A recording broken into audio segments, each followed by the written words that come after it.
I'm Andy Park with Team Central, and I have the pleasure of speaking with Hemanth Puttaswamy, CEO and co-founder at Malbek. Yeah. Great, thank you. So, thank you for joining me today. Tell us a little bit about your about Malbek, about your solution, and what kind of maybe a little background on customers and industries that you focus on. Sure. So, Andrew, thank you so much for having me in this podcast. Malbek is a contract lifecycle management solution company. So we help with the complete contracts for every any business to business transactions. So our customers are from any of the verticals. It's a horizontal solution. Works for companies with 10 people to all the way to 100,000, 200,000 people, right?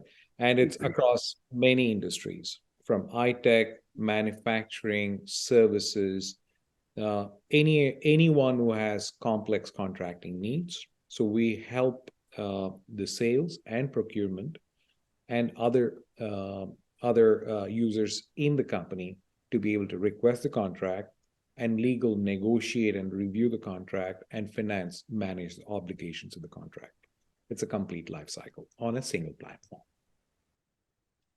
Very interesting.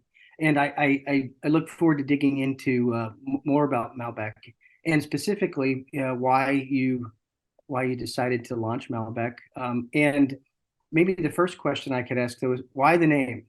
I thought that was very intriguing on the website, because I'm a big a fan of Malbec wine. So that's how, I mean, that question comes every time that I talk to anyone. Like we founders, I mean, three of us, we all love wines. We like different kinds of wines. Believe it or not, Malbec was not my favorite. Matt, other co-founder, whenever you used to visit, he's in the East Coast, New Jersey. Whenever you used to visit, because he was a guest, I used to let him order the wine, and he used to order Malbec. And when we decided to form the company, we were drinking Malbec, literally. So we kept it as a placeholder name because we did not have any name at that time. And then we tried so many different names. Nothing really was as fun and easy to remember as Malbec. So we just changed C to K, and all the domains were available. We went with it.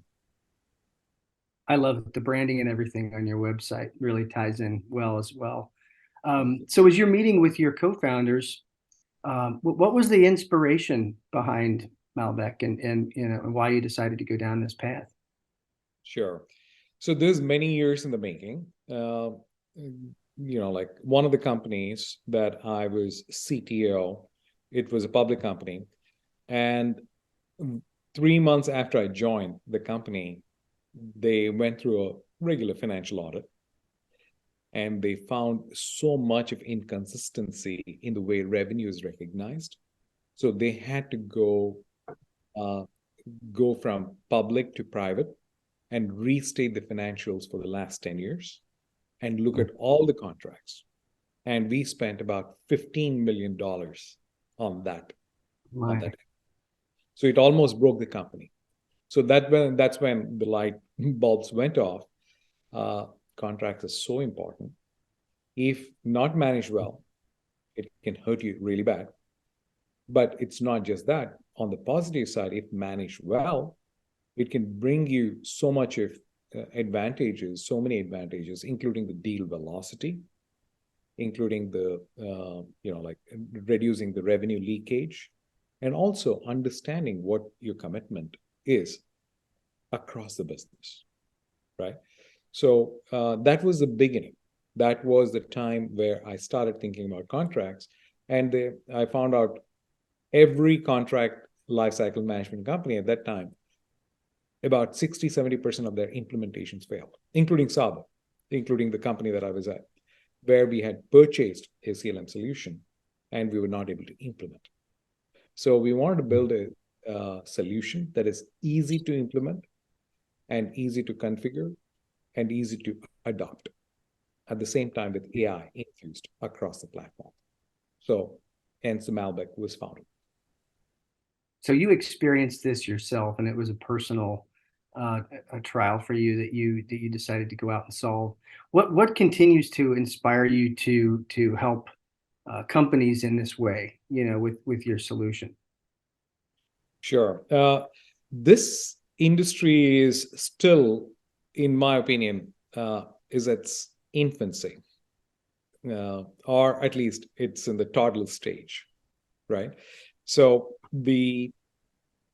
there's so much to be done in the legal technology.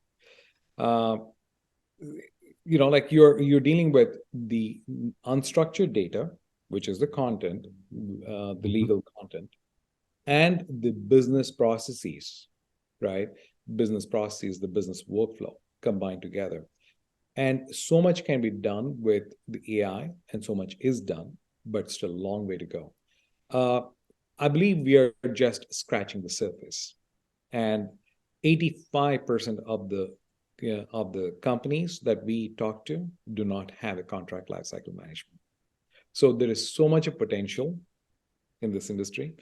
So it is exciting to win so many good new customers, many Fortune 500s, and solving very complex problems, particularly on like making sure it's the life cycle, not just for the namesake, but it's really life cycle, where it's not just legal.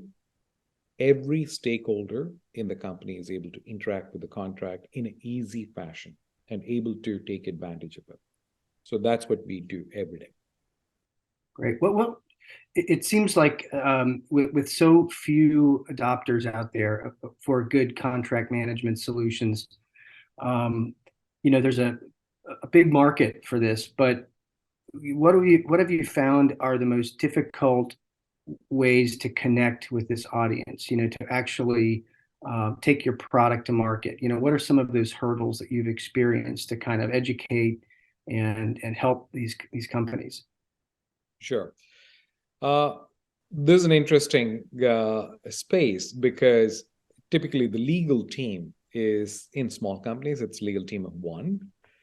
And in big companies, it can be a legal team of 100. But the number of people it touches, the number of number of stakeholders it touches is pretty much everyone in the company, including the CEO, CFO, everyone. So there is like working with the legal and able to understand the requirement for the whole enterprise, right? So not just look at it from just the legal lens is one of the things that we continuously help the customers look broadly beyond just solving one particular use case.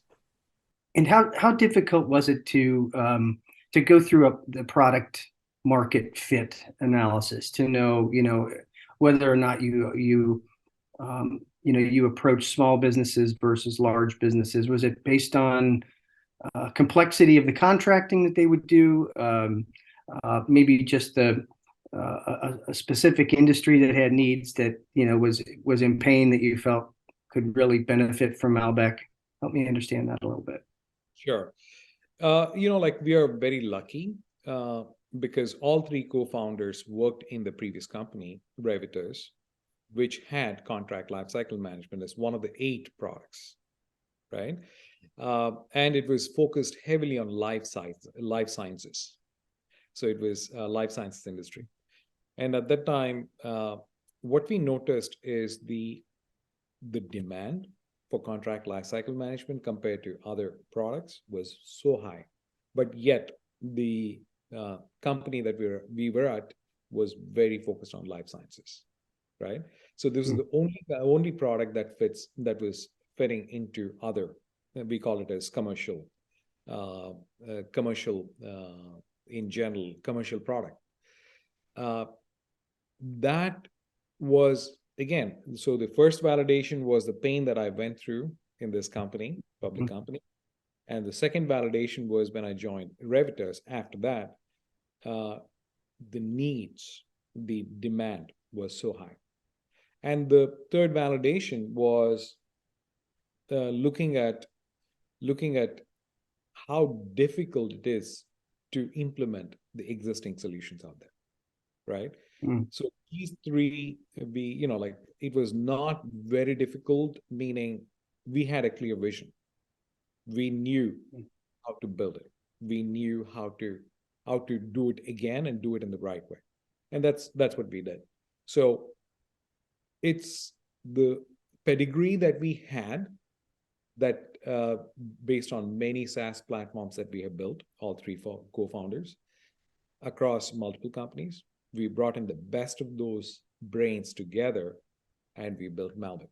So yeah, it is product market fit was not difficult because we were able to get the first 3 to 5 customers, like reasonably fast. I wouldn't say very fast, but reasonably fast. And then when you're talking to somebody that is maybe evaluating different contract management solutions, what are the 2 or 3 points that you want to make sure come across clearly as to what your differentiators are? Sure. I heard, easy to implement. There's probably features and functions. I'd love to hear how you just describe that. Sure. So we have 3 major differentiators that we can prove against any other vendors. So the first is usability and adoption. By that, I mean, let's do a sandbox and let's have people try it out and let's see if people are able to figure out how to use the system across, right? In a day or 2, right? That's the first one. The second one is the ability to do integrations and the workflows with no code. By that, again, I mean no code. So no borderline, you had to do a little bit of scripting here, a little bit of scripting there. No, it is completely configurable visually and it is easy to use, right? So with that, again, when we do the sandbox, we ask them, what's your business process look like? And we set that up in front of them, right? Which is very difficult to do with many customers, many vendors. And the third one is the AI. AI is not an afterthought. So AI is something that we put in for throughout the life cycle, while drafting the most optimal contract, while reviewing, right? While negotiating how to get the best terms and clauses that is favorable to you, as well as, like it's a middle of the road kind of thing. And the obligation. So every part of the life cycle, AI is infused and it makes your life so much easier. So when we put these 3 together, with the integrations, it just makes it so much easier to win or convince a prospect to become a customer. So it sounds like you and your co-founders brought a lot of relevant experience. There was probably an aha moment along the way that said, we have to build this thing. There's a real opportunity here. Can you talk a little bit about that point where you had the aha moment to commercialize a product like this, and how you've managed to grow through fundraising rounds and things like that? How does that startup go from aha moment to now a viable, commercially available product? Sure. The aha moment definitely, as I said, started when I knew that the company that I was talking about bought Aptus and they could not implement after 2 years.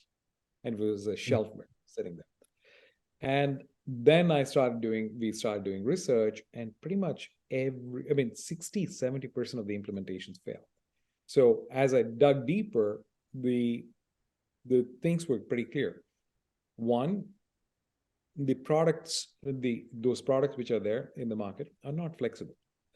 It's a challenge. Dealing with unstructured data and structured data and business process is not easy.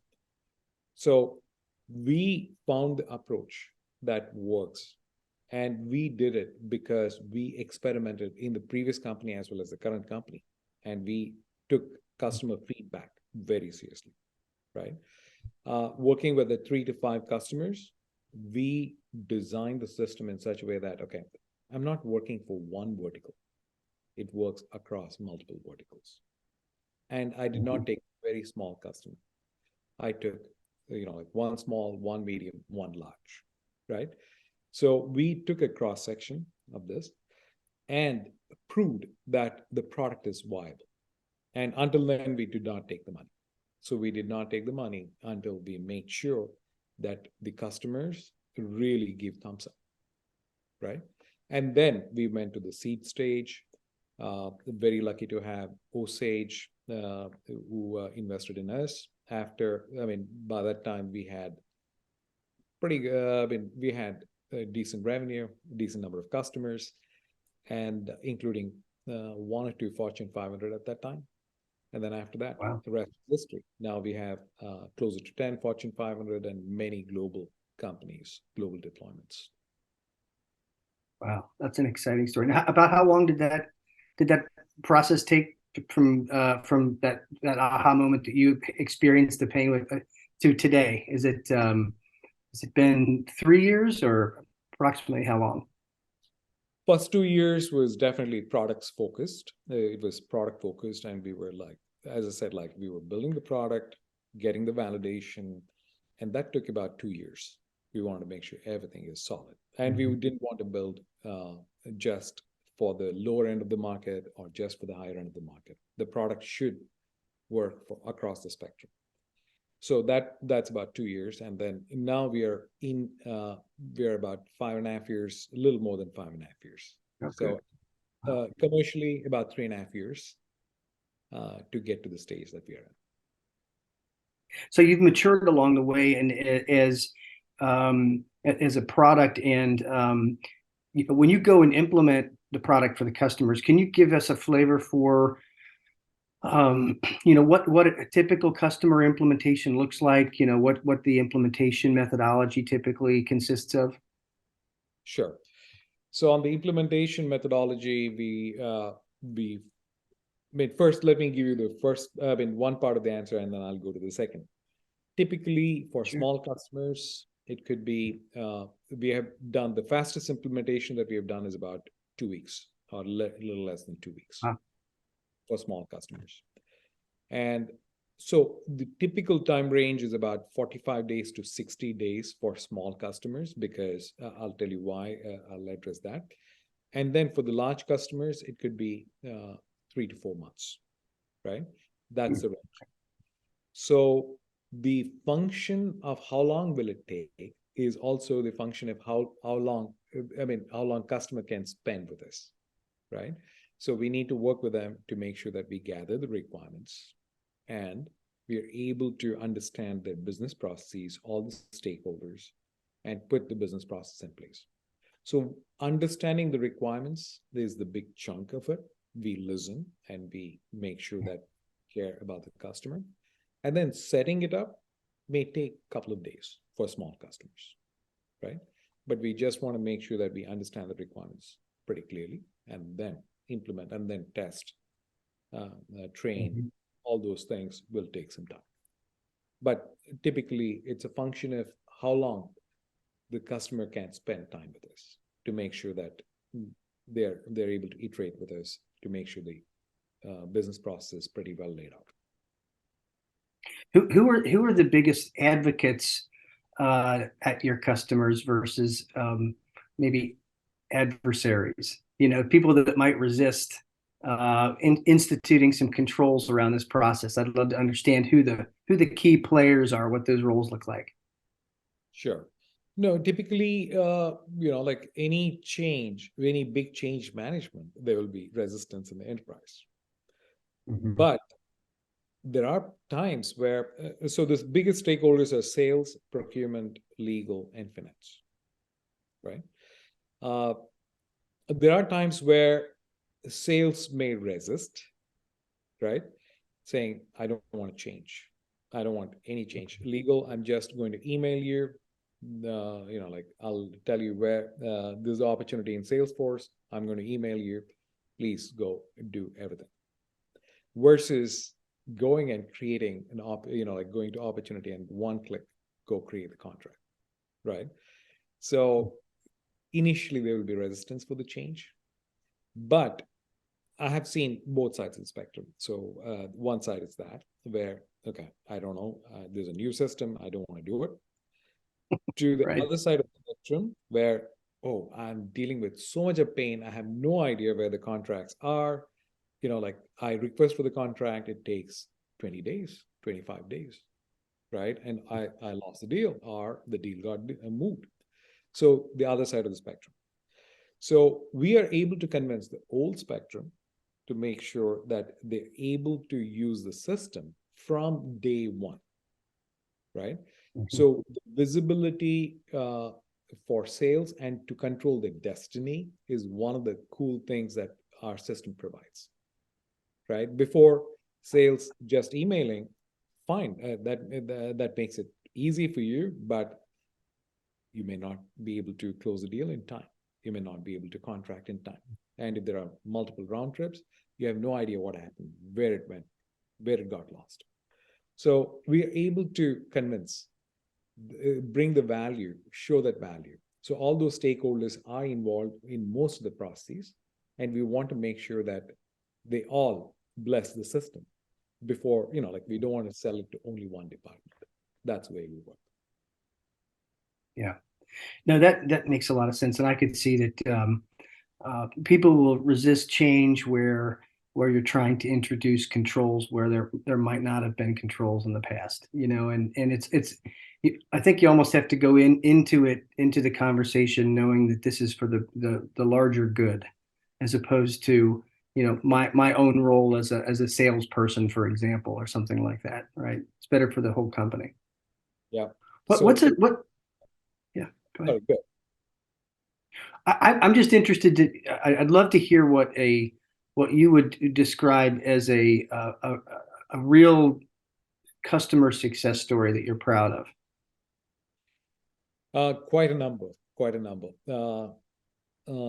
So one of these customer, which is a unicorn now, they were growing so fast, they were not able to handle the load.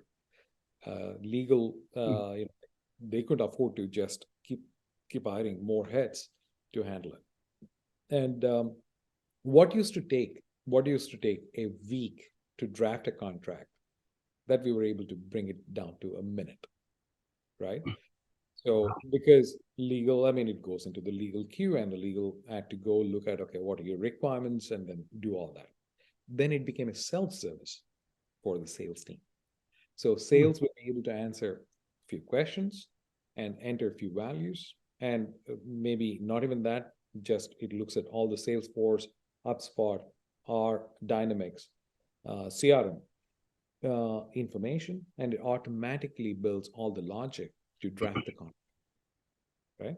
So that is one where we brought down the what used to be a week to draft the contract to 1 day.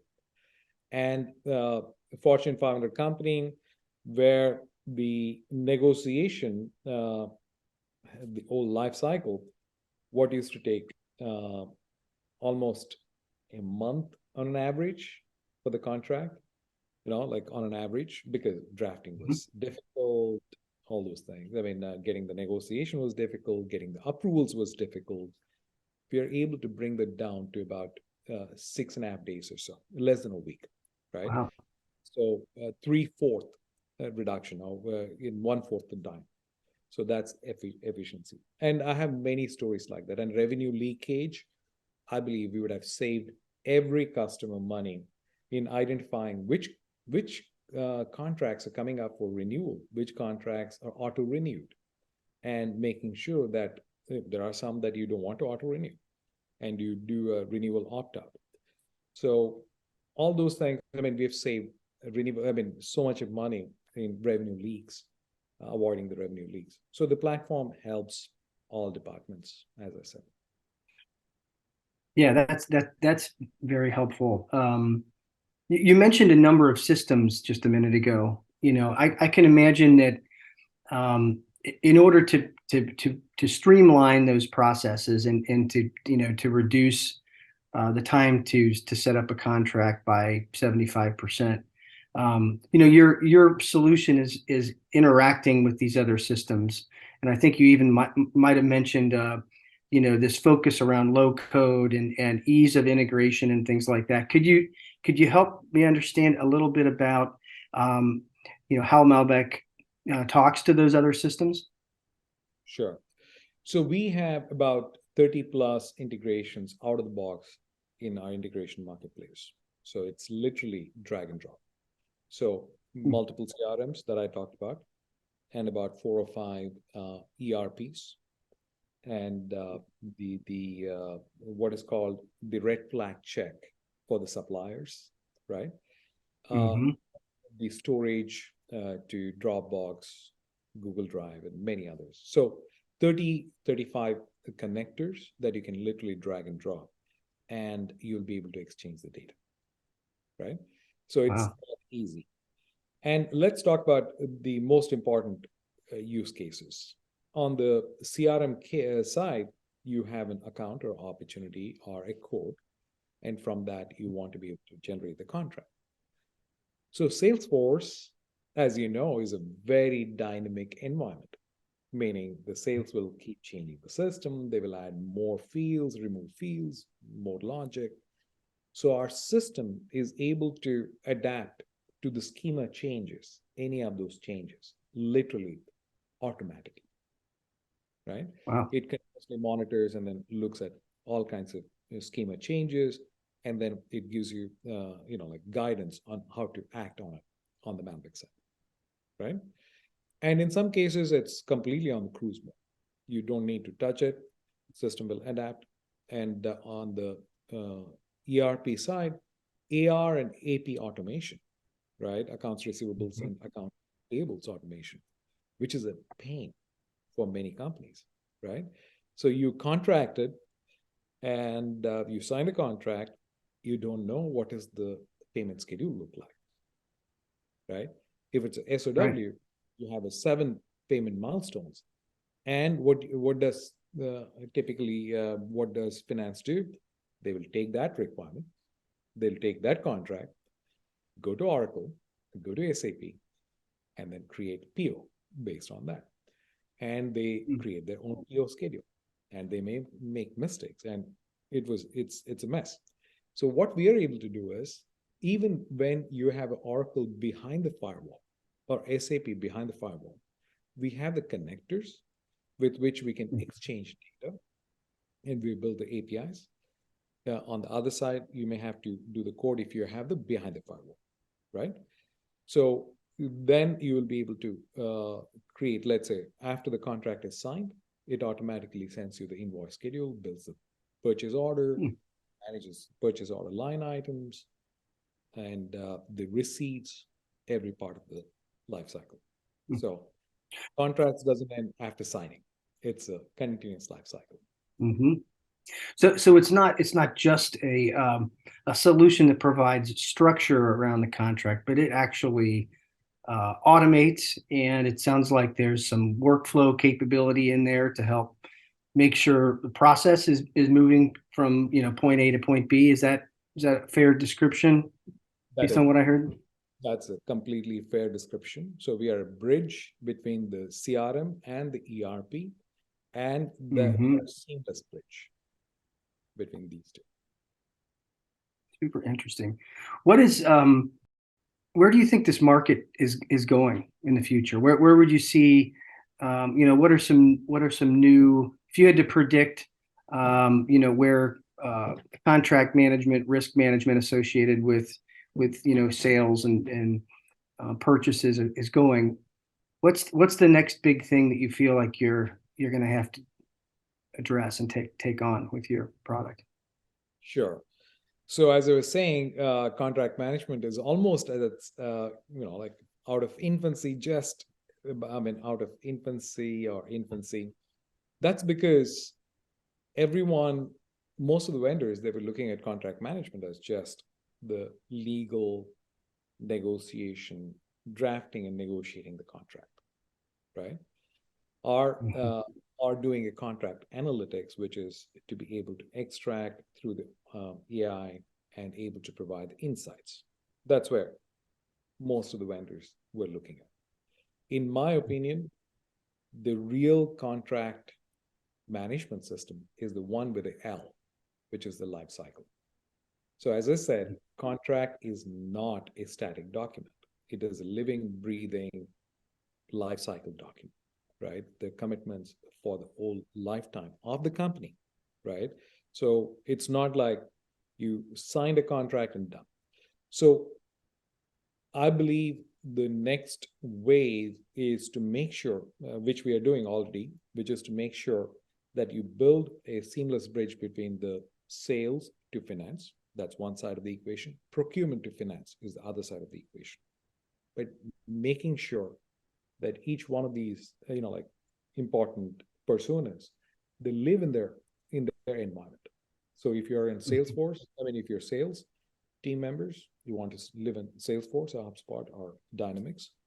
If you're a procurement person, maybe Coupa, maybe SAP, you want to live there.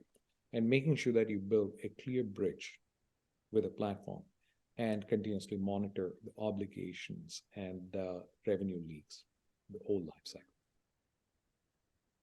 So the way you described that, I just begs the question: is Malbek is it a standalone solution that's administered separately, but is presented through kind of embedded integration in these solutions, or trying to kind of visualize if I'm living in Salesforce, am I interacting with Malbek but I just don't know it, or is there some additional layer that's happening that kind of orchestrates this?